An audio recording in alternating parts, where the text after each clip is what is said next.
নমস্কাৰ। কবিতাৰ শিৰোনাম নাৰী খাব। কবি চিন্ময় তালুকদাৰ, কণ্ঠ দেৱজিৎ বৰা। নাৰী খাব নেকি? প্ৰশ্নটো বৰ জঘন্য নহয়নে? হয়, জঘন্য প্ৰশ্ন। হয়তো তিহাৰ জেলৰ 14 নম্বৰ কোঠৰীত ঘটা নিশাৰ ঘটনাবোৰতকৈ বেছি জঘন্য। হ'লেও আকৌ এবাৰ সুধিছোঁ, নাৰী খাব নেকি?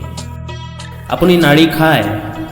আধা বাটত পৰি ৰোৱা এগালমান চকু সৰা খৰিকা যায় অথবা আধা সিজা স্বাধীনতা আপুনি নাখায়, কিন্তু আপুনি নাৰী খায়। বৰ সোৱাদ চাগে। ৰাতিৰ হিচাপ বহীত ধৰ্ষিতাৰ ৰচিদ লিখি দিনত দেৱীৰ বজাৰ কৰিব যায়। মদাহীৰ এচাৰি হয় অবলা দেহাই। আপুনি নাৰী হালাল কৰে। বজাৰত কি ৰকম দাম, পুঁজিপতি ৰাজনীতিকৰ ভিৰ, আহক আহক কেজি 720। অথবা আপুনি জল্লাদ, কাৰণ আপুনি এজনী ছোৱালীৰ প্ৰেমৰ দোহাই দেহা লৈছে।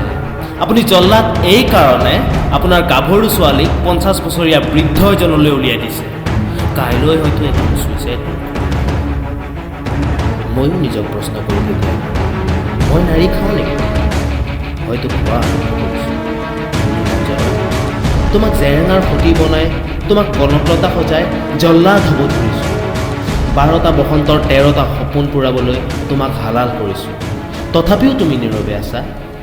তুমিও সুধিবা নেকি এদিন, নাৰী খাব?